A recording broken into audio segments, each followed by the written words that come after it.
Assalamualaikum warahmatullahi wabarakatuh. Murid-muridku kelas 12 IPA.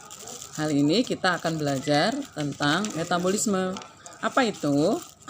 Kompetensi dasarnya adalah menjelaskan proses metabolisme sebagai reaksi enzimatis dalam makhluk hidup. Nah, jadi definisi metabolisme itu adalah keseluruhan reaksi kimia berupa reaksi enzimatif yang berlangsung dalam organisme atau makhluk hidup. Kenapa disebut reaksi enzimatis? Karena metabolisme selalu menggunakan katalisator yaitu berupa enzim. Nah, karena ini merupakan reaksi enzimatis, kita mulai dulu belajar tentang enzim. Nah, definisi enzim adalah suatu jenis protein yang berfungsi sebagai katalisator yang dapat mempercepat reaksi kimia tanpa ikut bereaksi. Nah, kita lanjut yuk. Apa itu struktur enzim? Struktur enzim itu kalau dia aktif disebut dengan holoenzim. Terdiri dari apoenzim yang berupa protein dan yang kedua adalah gugus prostetik. Gugus prostetik dibagi menjadi dua, yaitu kofaktor yang terdiri dari ion-ion logam atau mineral. Dan yang kedua adalah koenzim yang terdiri dari vitamin B atau NAD atau FAD. Nah, bagaimana dengan sifat-sifat enzim? Sifat enzim itu ada 5. 1. Enzim itu berupa protein. Karena itu dia tidak tahan panas. Gitu. Yang kedua, enzim itu sebagai biokatalisator. Dia hanya mempercepat reaksi tanpa ikut bereaksi. Yang ketiga, enzim itu bekerja sangat spesifik sekali karena dia punya sisi aktif yang sesuai dengan substratnya. Yang keempat, diperlukan ternyata dalam jumlah yang sedikit saja. Yang kelima, enzim bisa bekerja bolak-balik. Nah, cara kerja enzim itu ada 2, yaitu 1, enzim itu bisa mengkatalis reaksi dengan cara menurunkan energi aktivasi.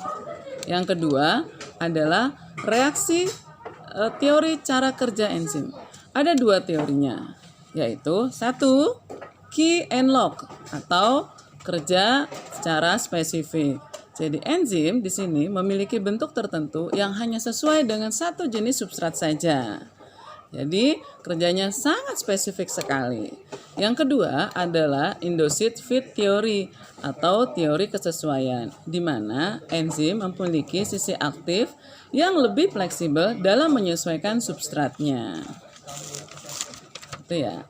Kemudian faktor-faktor yang mempengaruhi kerja enzim apa saja? Yang pertama itu adalah suhu. Jadi karena dia memiliki struktur apoenzim, enzim ini berupa protein sehingga dia tidak bisa berlangsung dalam suhu yang tinggi. Jika suhu melebihi 60 derajat, enzim ini akan mengalami denaturasi dan akhirnya tidak bisa melakukan reaksi kimia.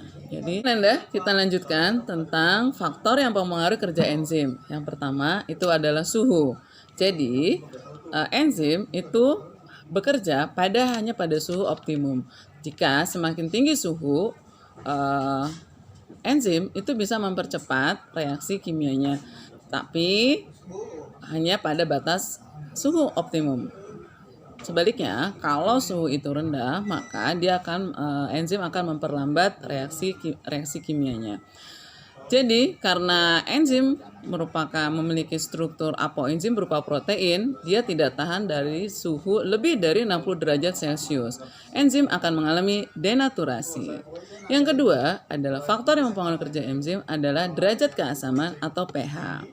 Ada beberapa enzim yang bekerja efektif pada pH asam saja, misalnya pada pepsin yang ada di lambung.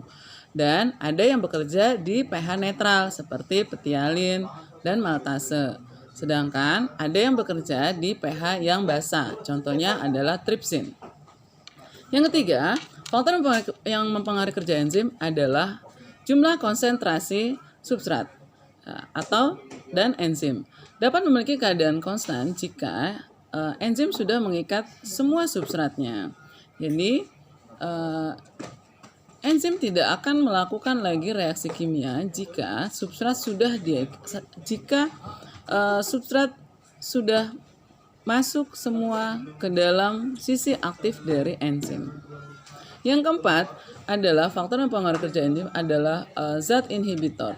Nah, zat inhibitor ini dibagi menjadi dua, yaitu inhibitor kompetitif, artinya zat ini bersaing dengan substrat untuk mendapatkan sisi aktif dari enzim.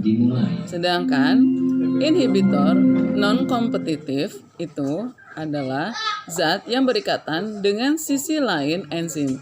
Sehingga sisi aktif itu menjadi berubah dan bersesuaian dengan bentuk dari substrat. Sehingga substrat bisa diikat oleh enzim. Demikianlah faktor-faktor yang mempengaruhi kerja enzim.